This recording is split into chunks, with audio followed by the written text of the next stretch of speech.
बेटा आज हम करेंगे बैंकिंग का चैप्टर। बैंक बहुत ही कॉमन टर्म है। बैंक होता क्या है? बैंक एक इंस्टीट्यूशन होता है जो आपकी मनी को एक्सेप्ट करता है और फर्दर जिसको भी रिक्वायरमेंट होती है उसको मनी लेंड करता है। देखो बैंक्स जो होते हैं बेटा जब एक्सेप्ट करते हैं तो हम लोगों को अगर हम कोई मनी अपनी डिपॉजिट करवा रहे हैं तो हम भी किसी पर्पज से करवा रहे हैं। अगर मैं अपनी मनी डिपॉजिट कराऊंगी तो मैं कुछ ना कुछ उस पर इंटरेस्ट लेती हूँ, वही मेरे लिए फायदा है। और बैंक भी जो है वो फर्दर लेंडिंग करके उसके ऊपर फर्दर इंटरेस्ट रेट कमाता है। जो दोनों का रेट ऑफ इंटरेस्ट का डिफरेंस है, लाइक अगर उन्होंने मेरे से मनी लिया, डिपॉजिट जो है सपोज वो मुझे सिर्फ 3% दे रहे हैं और उन्होंने मेरे ही पैसे को फर्दर लेंड कर दिया 9% पे, तो जो 6% का एक्स्ट्रा प्रॉफिट है वो बैंक के लिए इनकम बन जाती है। तो बैंक भी अपने प्रॉफिट के लिए काम कर रहा है। अब बैंक्स जो होते हैं बेटा वो दो तरह के हैं, एक आपका सेंट्रल बैंक होता है और एक कमर्शियल बैंक होता है। सेंट्रल बैंक्स जो होते हैं उसको हम कहते हैं आरबीआई। वो सेंट्रल बैंक जो है वो सोल बैंक है और उसके पास अथॉरिटी है नोट इशू करने की। बट जो कमर्शियल बैंक्स होते हैं बेटा वो आपने देखे हैं नॉर्मली जो आपको दिखते हैं प्राइवेट बैंक्स है, एचडीएफसी, आईसीआईसीआई। पब्लिक बैंक्स है हमारे पास एसबीआई, पंजाब नेशनल बैंक। ये बैंक्स जो होते हैं ये नॉर्मली पब्लिक से डीलिंग करते हैं। Central bank RBI apex institute होता है जो कि मॉनेटरी, हमारी जो कंट्री की मनी सप्लाई है उसको कंट्रोल करता है, एक्सेप्ट 1 रुपी नोट और कॉइन्स। ये दोनों चीजें मिनिस्ट्री ऑफ फाइनेंस करेगा होल्ड। बाकी सब कुछ जो भी हमारी सप्लाई हो रही है करेंसी की वो सेंट्रल बैंक करती है, तो इसीलिए यूनिफॉर्मिटी रहती है। पहले हम डिटेल में बेटा कमर्शियल बैंक के ना फंक्शंस समझ लेते हैं, वो आपको इजी लगेंगे, ठीक है। और कंपैरेटिवली कमर्शियल बैंक्स जो हैं वो डेली पर्पस में हम उनसे डील कर रहे होते हैं। कमर्शियल बैंक्स नॉर्मली एक्सेप्ट करते हैं डिपॉजिट्स को, ठीक है, और क्या करते हैं एडवांस करते हैं लोन्स को। मींस एक्सेप्ट कैसे करेंगे डिपॉजिट? मैं या तो अपना करंट अकाउंट खुलवा लूं, ठीक है, या फिर मैं क्या करूंगी, या फिर मैंने क्या करना है, मैं एक बिजनेसमैन हूं तो मेरे लिए करंट अकाउंट अच्छा रहेगा। मेरे को उस पर कोई इंटरेस्ट तो चाहे नहीं मिल रहा, कोई रिस्ट्रिक्शन भी नहीं है, मैं सुबह पैसे जमा करवा रही हूँ, शाम को निकाल रही हूँ, मैं कभी कितनी मर्जी ट्रांजेक्शन कर रही हूँ, मेरा कोई रेट ऑफ इंटरेस्ट नहीं मिल रहा। बट मेरे को एक सेफ्टी है कि मेरे कस्टमर्स के पैसे उसमें आ रहे हैं और मेरे पास एक प्रॉपर रिकॉर्ड मेंटेन होता जा रहा है, ठीक है। तो हम ज्यादातर करंट अकाउंट बिजनेसमैन के लिए यूजफुल रहता है। अब टाइम डिपॉजिट है उसमें फिक्स डिपॉजिट मनी हम उसको कह सकते हैं, मतलब आपने एक पर्टिकुलर टाइम पीरियड के लिए अपने पैसे डिपॉजिट कराए तो आपको रेट ऑफ इंटरेस्ट कंपैरेटिवली बहुत अच्छा मिलता है। और जितने टाइम के लिए आपने अपने डिपॉजिट कराए उसके अकॉर्डिंगली आपको रेट ऑफ इंटरेस्ट ज्यादा भी मिल सकता है। और लास्ट हमारा होता है सेविंग डिपॉजिट अकाउंट, जो कि हम नॉर्मली हाउस होल्ड करते ही करते हैं। उसमें आप करंट अपना अकाउंट भी खोल सकते हैं, फिक्स अकाउंट भी खोल सकते हैं। करंट अकाउंट जो होता है आपका कंपैरेटिवली वो वही सेम चीज कि आप जितनी बार मर्जी अपनी ट्रांजेक्शन्स को करेंगे, और फिक्स अकाउंट के अंदर आपने एक टर्म पीरियड के लिए अपना पैसा डिपॉजिट कर दिया, तो ये दोनों का मिक्सचर है सेविंग अकाउंट। बट इसके ऊपर अपने को comparatively low rate of interest मिलता है। इसमें आपकी स्वीपिंग फैसिलिटीज भी होती हैं बेटा, कि आपका कुछ पैसा जो होता है मल्टीपल्स टाइम के अंदर वो हमारा ऑटोमेटिकली फिक्स के अंदर कन्वर्ट होता रहता है, बट उसका रेट ऑफ इंटरेस्ट थोड़ा कम होता है।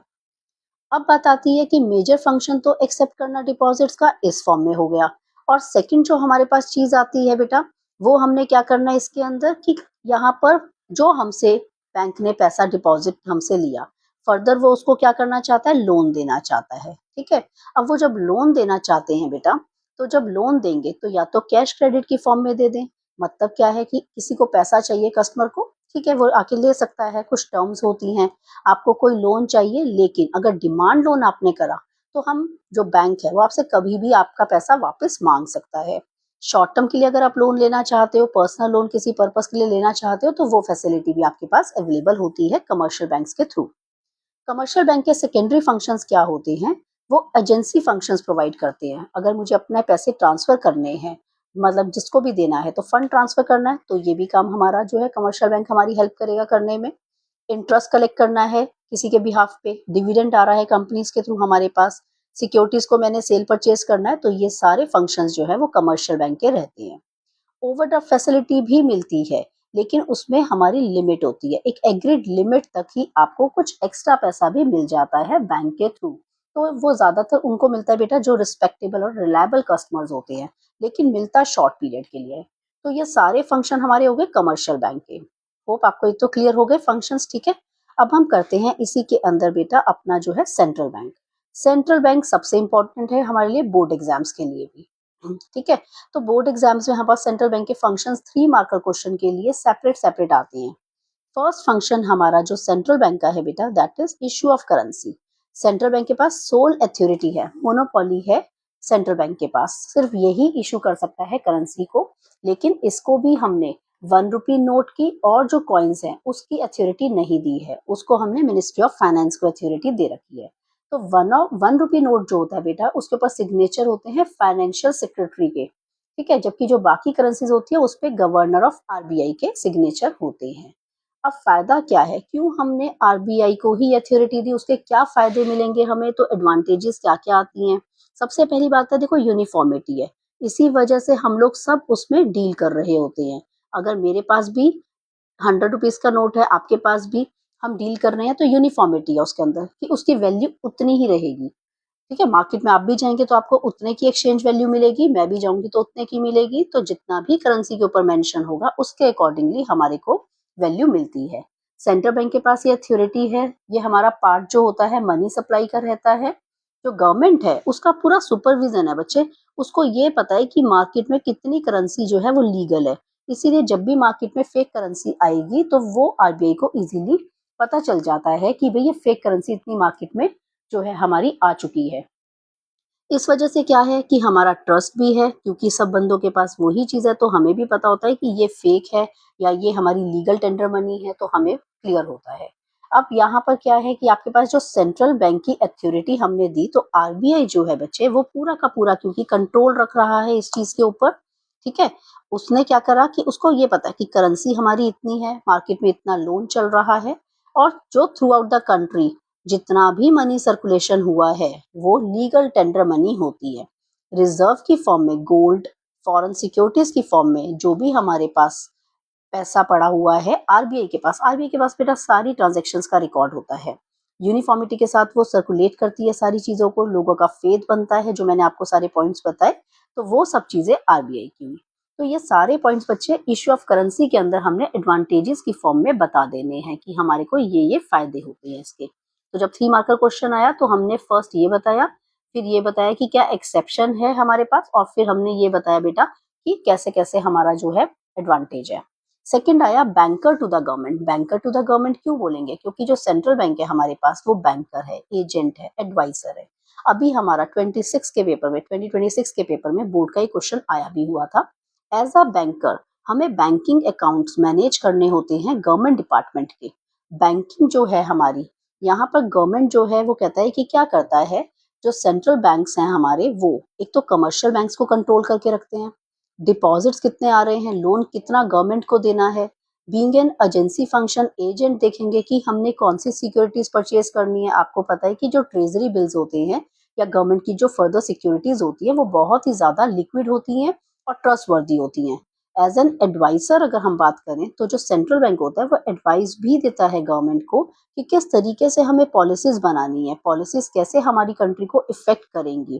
फिर हमने करा कि इश्यू ऑफ करेंसीज तो हम कर चुके, ठीक है ना, तो इसका पूरा कंट्रोल है। और बैंकर्स बैंक है क्योंकि जो सेंट्रल बैंक है वो ही कमर्शियल बैंक्स को डील करता है, उनके पास पूरा का पूरा रिकॉर्ड होता है कि कोई भी कमर्शियल बैंक काम ऐसा तो नहीं कर रहा जो कि एक तरीके का फ्रॉड हो। अगर ऐसा कुछ होगा तो वो उसको मार्केट से किक्ड आउट कर देंगे।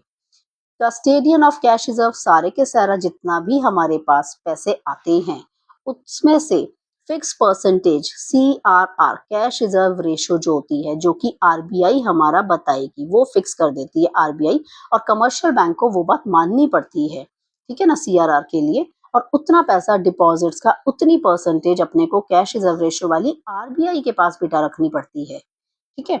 और जो SLR होती है स्टेचुटरी लिक्विडिटी रेशो, वो हमें आरबीआई के अकॉर्डिंगली मेंटेन तो करनी होती है, बट वो हम अपने पास रखते हैं कमर्शियल बैंक्स। फिर बात आती है लेंडर ऑफ लास्ट रिसॉर्ट। जब हमें कहीं से भी हमारी रिक्वायरमेंट पूरी नहीं हो रही होती है तो हम लास्टली इनके पास जाते हैं, और कमर्शियल बैंक्स क्योंकि उनके पास और कहीं से कोई सोर्स नहीं होता, उनको क्रंच हो रहा होता है, शॉर्टेज हो रही होती है, तो वो आरबीआई के पास जाते हैं, और जो ये पैसा हम उनके पास डिपॉजिट्स कर रहे थे ना, इसके बेसिस पे वो हमारी हेल्प कर देते हैं, फाइनेंशियल रिक्वायरमेंट जो हमारी होती है उनको पूरा करते हैं। क्लियरिंग हाउस फंक्शन तो है ही है, क्योंकि कोई भी अगर ट्रांजैक्शन है, आरबीआई के पास सारा रिकॉर्ड में होता है कि किस बंदे ने कितना देना है और उसके अकाउंट में कितना क्रेडिट होना है। उन दोनों की वो सेटलमेंट करता है। अगर ट्रांजैक्शन एक ही जगह से आनी है तो बार बार से ट्रांजैक्शंस ना हो, वो हम आपस में ही सेटलमेंट करके नेट अमाउंट को ट्रांसफर कर देते हैं। सुपरवाइजरी फंक्शन में सेंट्रल बैंक कंट्रोल करता है सारा का सारा कमर्शियल बैंक्स को, कैसे एक्सपेंशन होनी है, क्या उनकी असेट्स प्रॉपर्ली मैनेज हो रही हैं, क्या वो हमारे रूल्स रेगुलेशन मान रहे हैं, ये सब बातें हम उसके अंदर करते हैं। अब बच्चे सबसे इंपॉर्टेंट टॉपिक जो है ना इसी का ही, सेंट्रल बैंक का, इनका आता है कंट्रोल ऑफ मनी सप्लाई। ये एक सेपरेट क्वेश्चन है, मैं इसके लिए फुल कंप्लीट वीडियो बनाऊंगी। अगर फिर भी आपको ऊपर वाले किसी भी टॉपिक में कोई भी डाउट हो तो आप मेरे को अपना मेंशन कर सकते हैं डिस्क्रिप्शन बॉक्स के अंदर, कमेंट कर दीजिएगा, ठीक है। बाकी आपको यहाँ तक क्लियर है? नेक्स्ट क्लास के अंदर हम ये वाला टॉपिक डिटेल में करेंगे, बिकॉज ये टॉपिक आपका फर्दर भी यूज होगा नेक्स्ट जो यूनिट्स है हमारी उसके अंदर भी, क्वालिटेटिव एंड क्वांटिटेटिव मेजर्स, ठीक है। ओके बेटा, बाय। लाइक एंड सब्सक्राइब करेंगे बच्चे जरूर।